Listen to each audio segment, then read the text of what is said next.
Hey ladies and gentlemen, welcome back to the channel. As always, it is Nick here, back to your daily crypto news and analysis. And today we are going to be talking about Ripple and XRP, as was the vast majority of crypto and finance. And with that being said, I hope that you are all having a beautiful day or a beautiful night if you guys are out there in the world.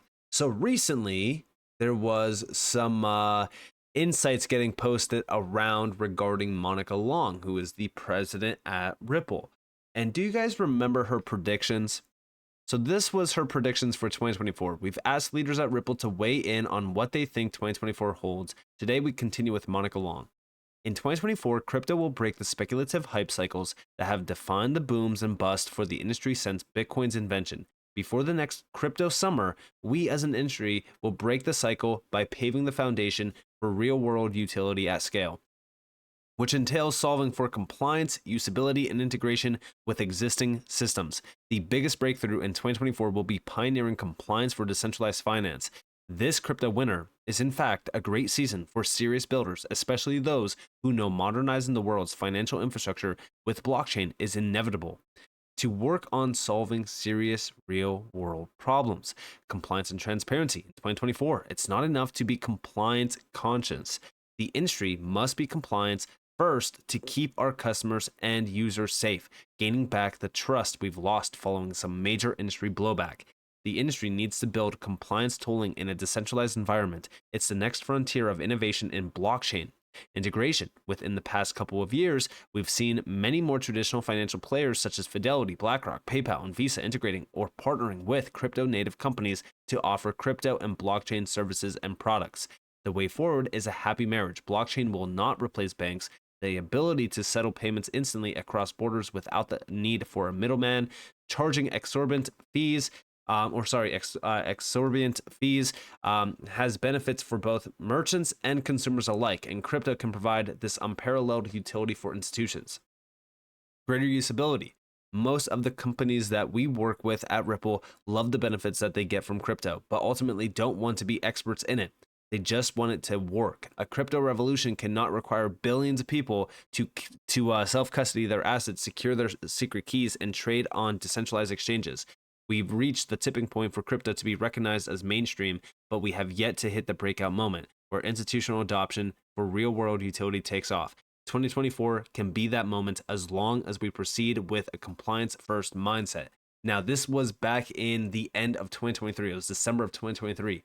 This is the Web Summit Rio, where Monica Long is speaking, and this is a 35-second long clip. Some of the biggest brands in financial services like Goldman and BlackRock and Fidelity, they actually built their products and offerings in bear markets, meaning they see the bigger picture at hand. So I think what's going to really, be different this year is the institutional embrace and takeoff. Check this out. But if we zoom out, what's exciting to me is over the longer arc of time, we're seeing growth and maturity in Web3. And I think a lot of that, and what's really exciting about this latest cycle to me, is real institutional adoption. If you think about it, some of the biggest brands in financial services like Goldman and BlackRock and Fidelity, they actually built their products and offerings in bear markets, meaning they see the bigger picture at hand. So I think that's what's going to be really different about this year is the institutional embrace and takeoff. And again, as we start to really kind of see institutional adoption like this, it only goes back to the whole idea of like who's compliant here, who's been working with regulators or attempting to for the longest time, and who's at the forefront of institutional adoption. Well, Ripple has been absolutely killing it for years and years and years.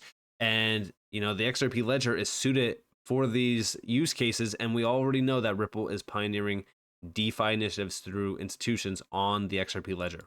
It's only a matter of time. Think about how much has been built out on the XRP ledger this year alone, and guys, we're only 4 months in. Over here, we have 2024 predictions from Fiona Murray. This is the managing director, APAC. Entering 2024, we are expecting to see a surge in institutional adoption of crypto by financial institutions, especially in the APAC region. This includes the greater usage of cross-border payments among companies. More than ever, leading Web2 companies and legacy payments institutions are investing resources to integrate blockchain utility into their services. Nearly half of APAC finance leaders expect blockchain to have a significant impact on business in the next 3 years. We also expect to see a recurring theme in APAC of more countries launching new regulator-led projects or pilot programs to embrace blockchain innovation. In 2023, Singapore and Hong Kong have taken huge strides in setting great examples of embracing blockchain innovation and effectively positioning themselves as global crypto hubs. And yes, as we look at what's happening here, right? Massive leaders around the world in terms of finance and even outside of finance are now embracing this technology because they see all of these other major institutions tapping in as well now. Because remember, this is before the ETFs got approved. These predictions are before the ETFs got approved. Now that they got approved, everyone is on the sidelines saying, BlackRock's already in. Franklin Templeton's already in. Fidelity's already in. We have to jump in now. We have to start adopting this. And that's why when we really look at this, right, like over the course of the next couple of years, things are going to change rapidly around this entire space. Also over here, we have 2024 is quickly shaping up to be the year of crypto institutionalization on a macro scale, though worth noting that several TradFi companies launched crypto access, tokenization products, etc. in previous bear markets. Thanks, Eric Newcomer and team, for a fantastic event. Now, this was back in March. Our president, Monica Long, joined the Newcomer Banking Summit in San Francisco last week with a bunch of players to discuss what's changed since SVB banking crisis a year later and how blockchain and crypto can fundamentally improve access to financial services in partnership with banks and traditional institutions. If we actually look at this, right, like, you know, we could see the future of banking as the title back there. And it's just so interesting to me on these conversations that are now being had and what's really kind of shaping up to be the year truly of institutionalization. And also it seems as though it's the year of maturity as well around crypto. It seems as though maturity is starting to flow into crypto, and it's very interesting now. But also there is a great breakdown fully of everything that Monica Long went over at the Newcomer Banking Summit. And big shout out to XRP Drops for this. We have topics: the collapse of crypto-friendly banks, regulatory clarity in the US, Monica Long's journey at Ripple, tokenized T-bills, stablecoins, the infrastructure versus user experience as well. Check it out. Of significance, of the three banks that were kind of the first to fall over, the three S's, Silvergate and Signature Bank in the world. So Ripple's in the cryptocurrency blockchain space. And so those two banks in particular were very systemically important to the cryptocurrency ecosystem. It was commonly the two ways to get connect the US dollar system into crypto ecosystem. So it had a pretty consequential effect on the whole crypto world and ecosystem. Flash forward to 2024, where we are today, there haven't really been other US banks who have leaned into being a transaction bank of record to different crypto companies. So I think there's an overhang of risk aversion, I would say, and I think that also is somewhat an after effect of the fraud and activity related to FTX and Binance. I remember at the time speaking to a founder. So the very premise of a blockchain is you now have a new financial rail where there's open access all around the world to something that's instantaneous, where you can transfer and move and exchange different forms of value all over the world really quickly and seamlessly. So we've applied it to payments. So exactly your use case of getting money just across the border between Canada and the US in a cost-effective and transparent way. That's exactly the problem that we seek to solve. I would say our business, our network has had the most uptake places where there has been regulatory clarity for licensed financial institutions who are our customers to use a crypto rail. So that's places like Singapore and Dubai and even Europe. 27 countries came together to form the MiCA regulation, which is a common framework to handle crypto assets, whereas the US, there's a regulatory battlefield between the different agencies to fight for territory. And do you see the crypto industry at large? I think regulation is good, clear regulation though. So we have kind of chaotic regulatory climate for crypto in the US right now. Companies like Ripple and Coinbase and Circle, we're US based companies, and we actually we hold a really high bar for meeting compliance. The same bar that banks meet for KYC, AML, OFAC, BSA. I mean, we follow all the same standards.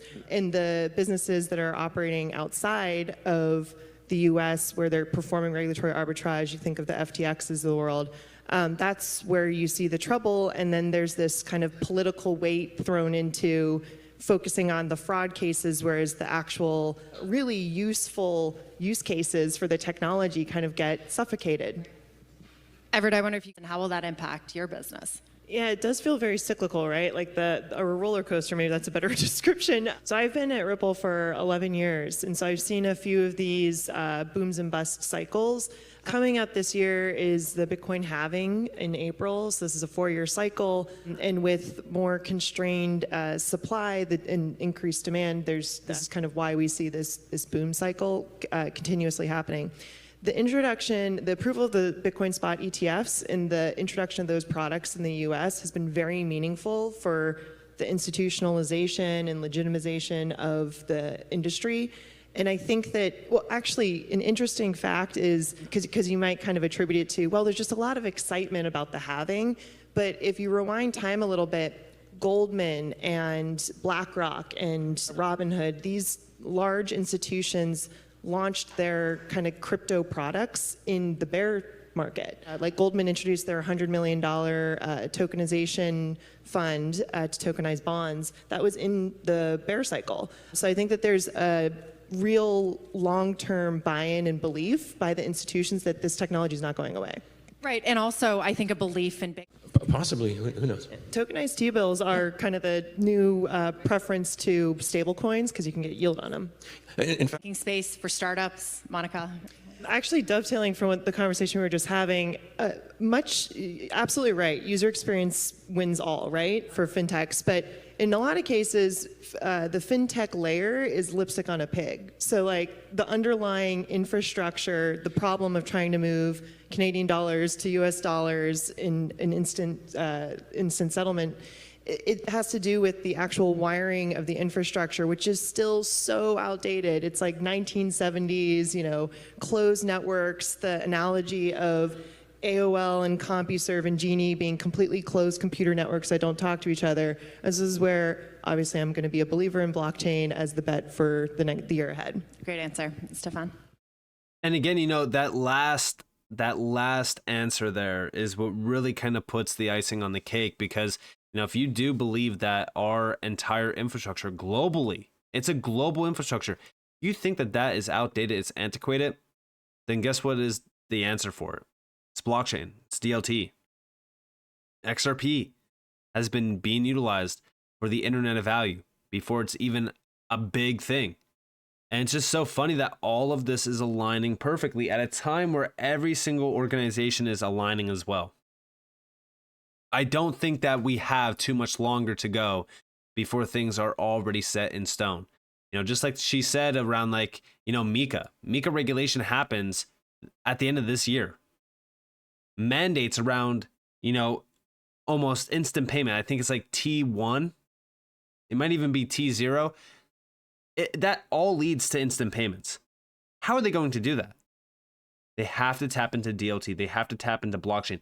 That's why we're seeing the regulatory clarity around this space already planned ahead around MiCA, or even around what the FSB is doing, or what the UK has been doing, Hong Kong, UAE. Like, they are preparing the test bed for these types of payment settlement systems that are based on blockchain and DLT to be tapped in.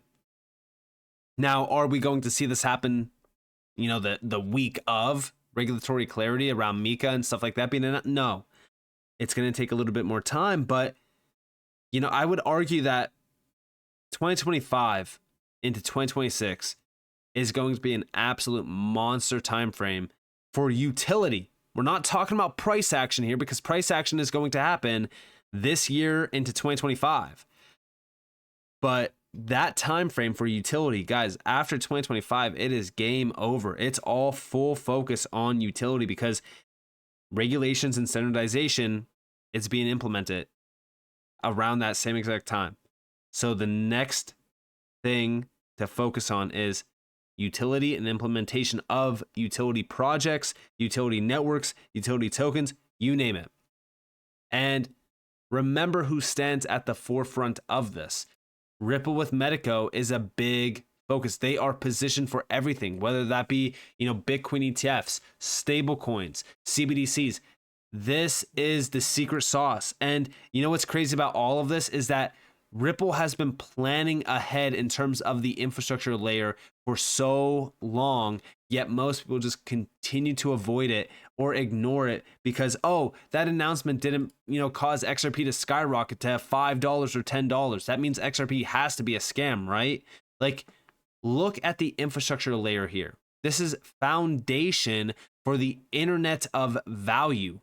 And even the BIS told you the Finternet, which is the exact same thing as the internet of value, is happening. It's becoming a reality. So when you hear the president of Ripple dropping these major hints of what's coming or what's happening, and then you also have other individuals like, Fiona Murray, telling you about these institutions and these leaders talking about how they want to, tap into blockchain and how it's going to impact their business over the course of the next couple of years. Like, you can clearly see the long-term path ahead here. It's going to be extremely exciting for utility projects and for utility as a whole. So with that being said, I hope you guys enjoyed this video. If you guys did, definitely leave a like, subscribe, to notifications on if you guys have more free content. You guys are more than welcome to follow me on Twitter and join the free Discord in the description below. And with that being said, guys, it's been Nick. Thanks for watching. Peace out.